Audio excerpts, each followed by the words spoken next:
Welcome to Beyond the Bizarre, a podcast curated to all things, well, bizarre. My name is Brianna, and I will be sharing with you urban legends, lore, ghost stories, and more from around our planet.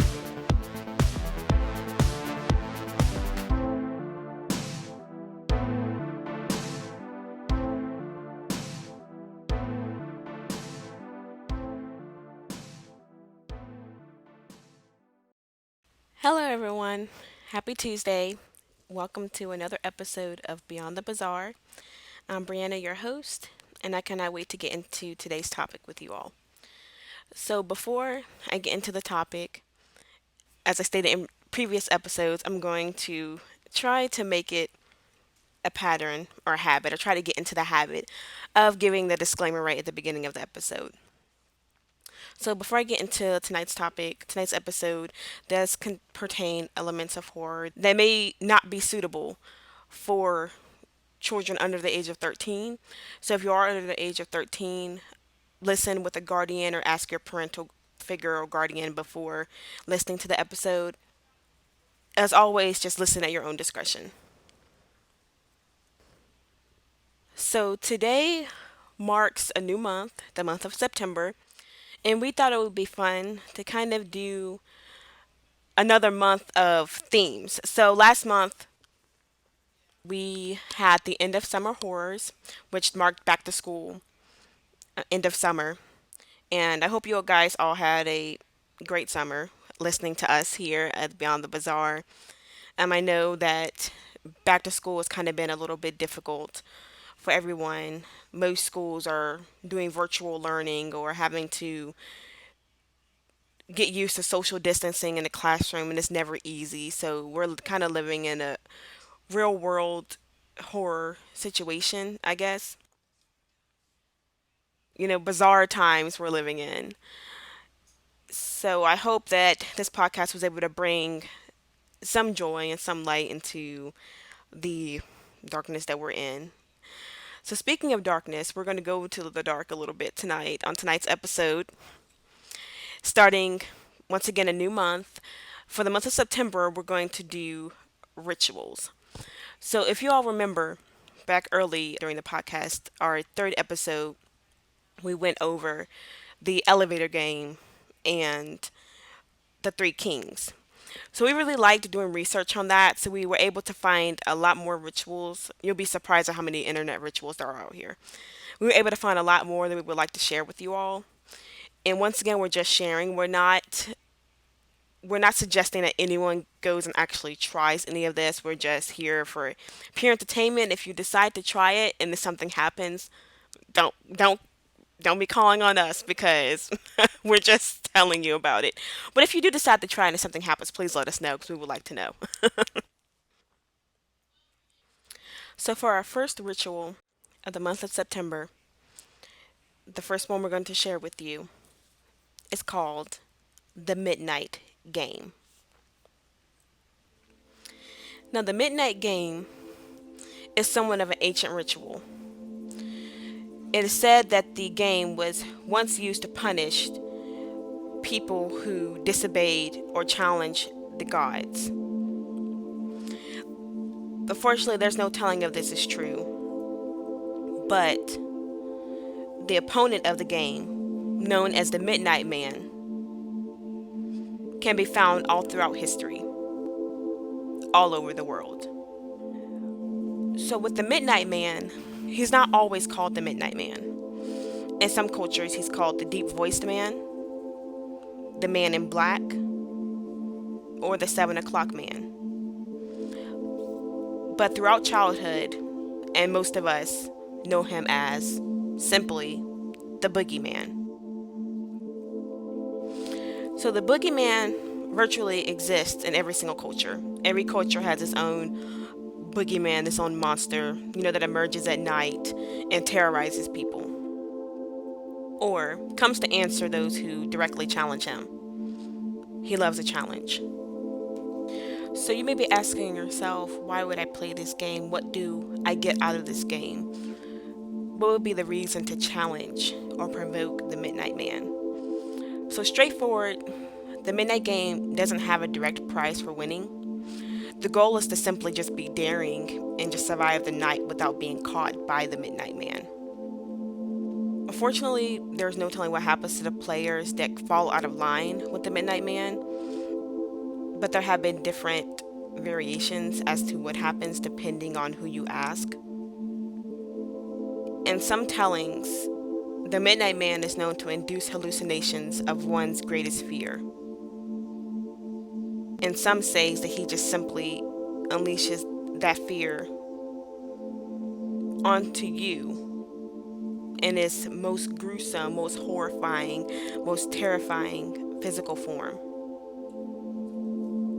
And there have been others that even describe physical body harm, injury, physical damage that you're likely to not recover.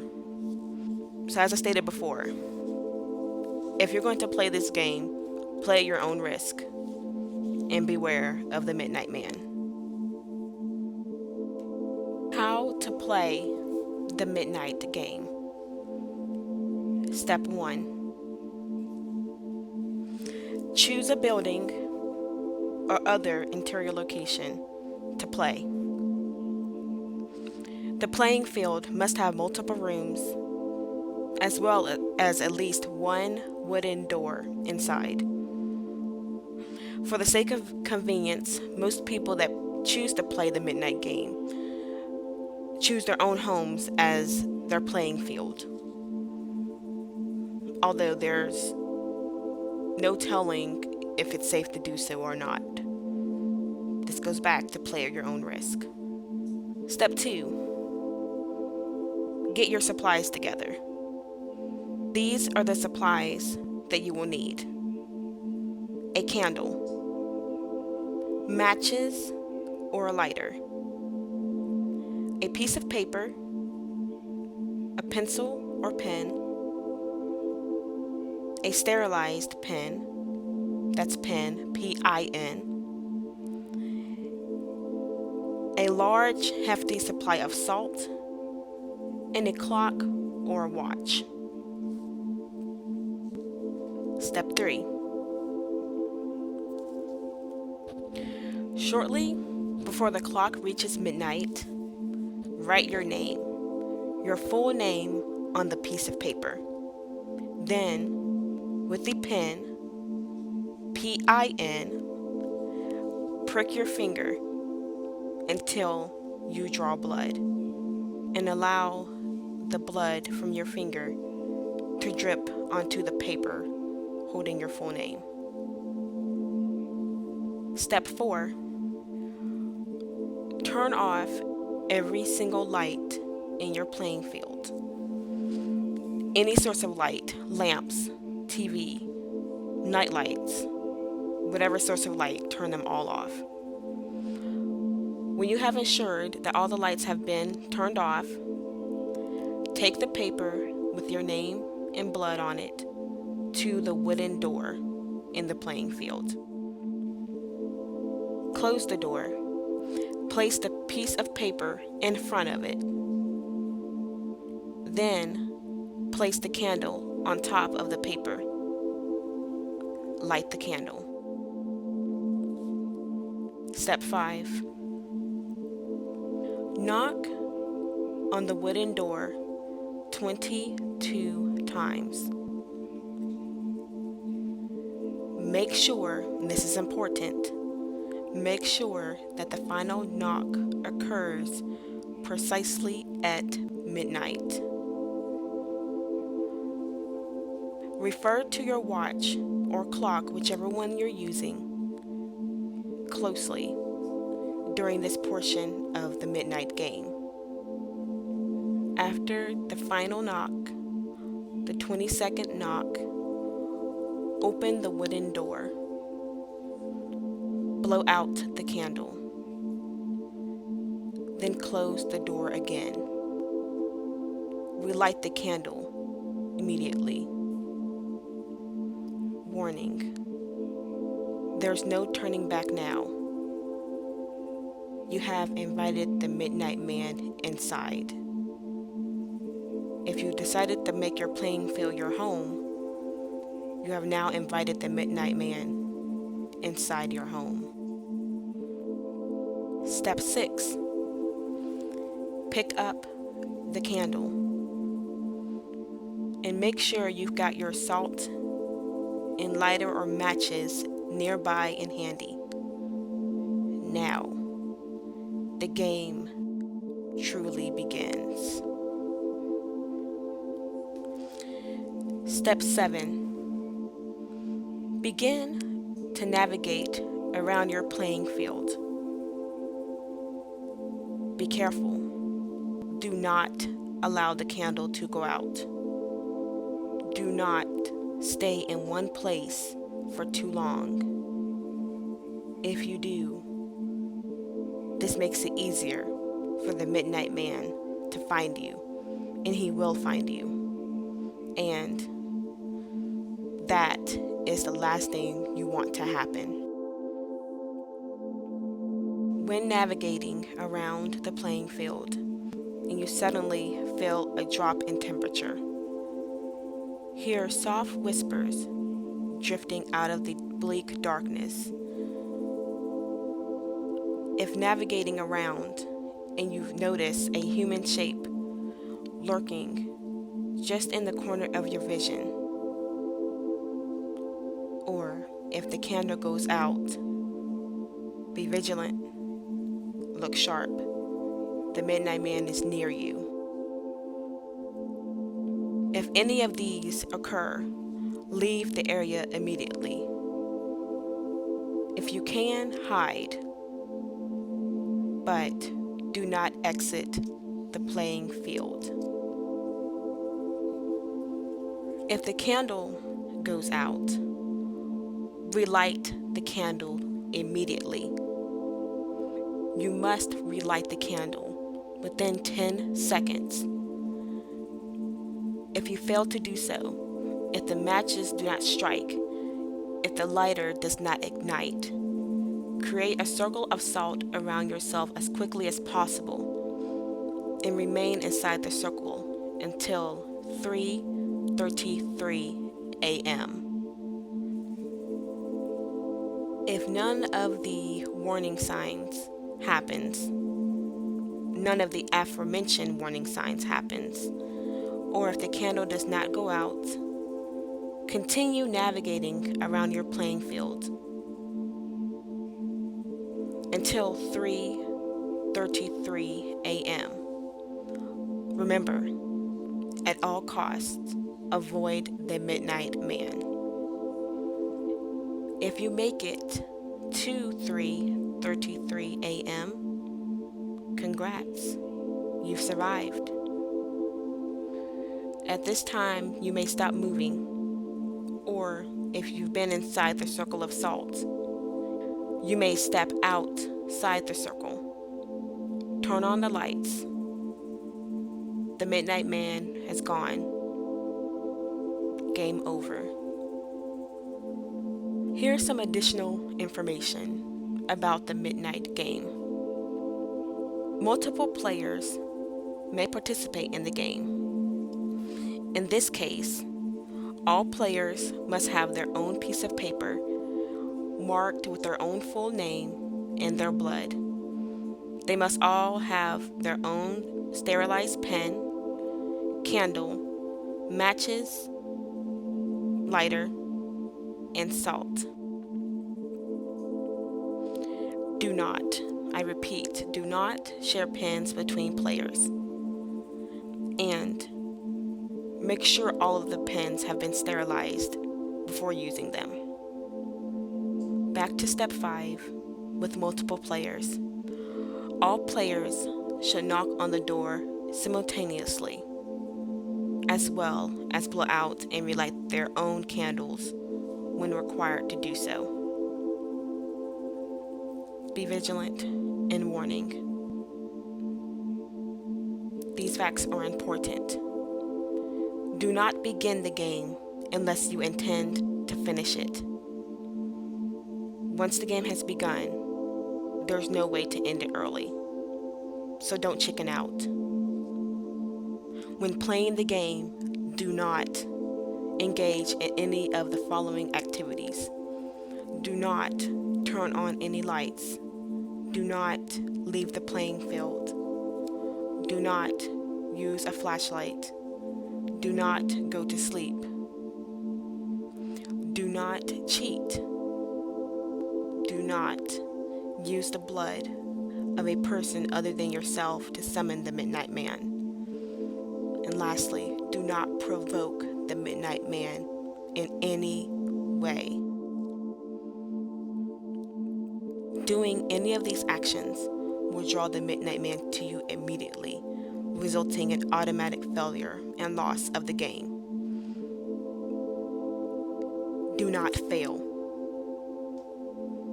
Most importantly of all, once the game has concluded, do not assume that you are completely safe. The Midnight Man may be gone, but only for now. After all, remember, you invited him in.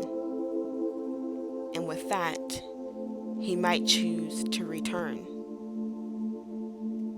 So ask yourself, will you be ready when he does? This ritual I found to be very, very interesting, very cool. Am I going to try it? Nope. But I thought it was really cool. I'm not about pricking my finger and using any type of blood stuff rituals. I'm sorry, but I like to read about this kind of stuff and I like to share it with you all. One of the neatest aspects was kind of like the end. It was kind of ominous.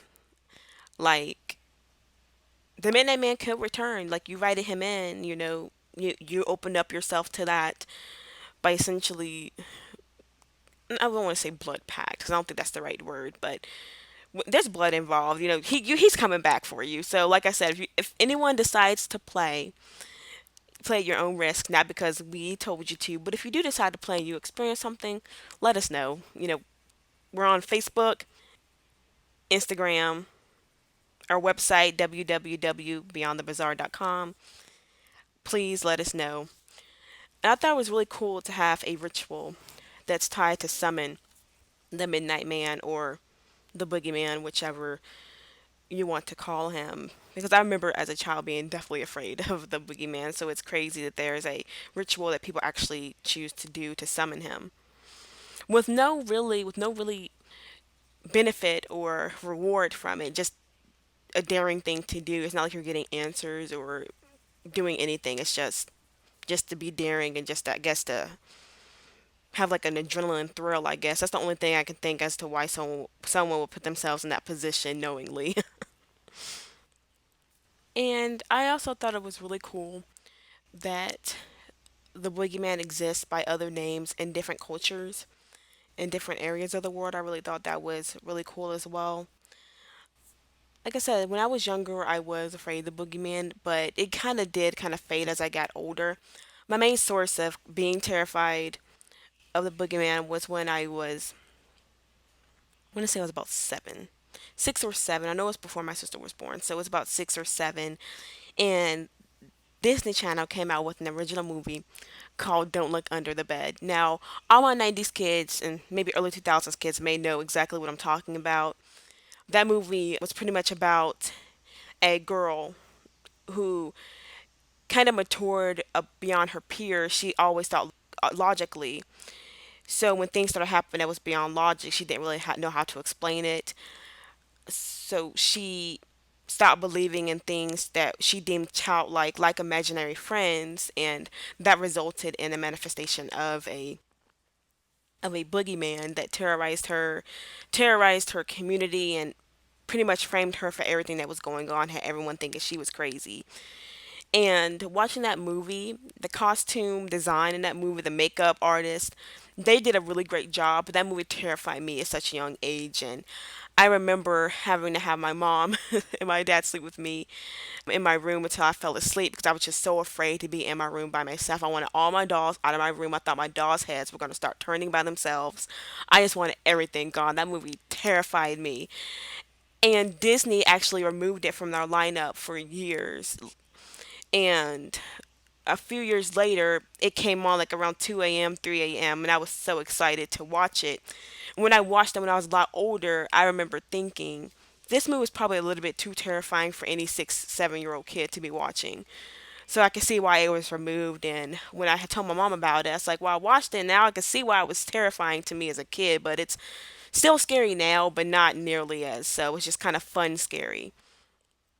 And my mom said that she remembered receiving a notification from Disney that a bunch of parents had written into the company actually and had the movie removed because so many other kids were being terrified as well. So that's that's I mean I can see where as to why that would happen, but you know, it kind of turned me. It was part of the reason why I am the horror junkie that I am today. So movies like that, and as I stated earlier on the podcast, I saw it when I was 5. So even though yes, I was terrified of it, I didn't want to go near storm drains. It kind of, I guess, prepared me mentally for Don't Look Under the Bed, seeing razor sharp claws and teeth and all that stuff. It kind of prepared me for that. So when I saw it, I was like, okay, this is like it. But I think what made it so scary is the fact that it was a clown and not some imaginary friend turned monster. So all those movies and all of these things, are influenced by different stories and I guess rituals all over the world. And I think it's really, really cool. And I'm glad I get to share 'em all with you guys. So today's episode did mark our September special on rituals. We're going to be doing it every week, a new ritual every week for the month of September. So be sure to come back next week for a new ritual. New episodes every Tuesday. Until then, stay bizarre and have a great night.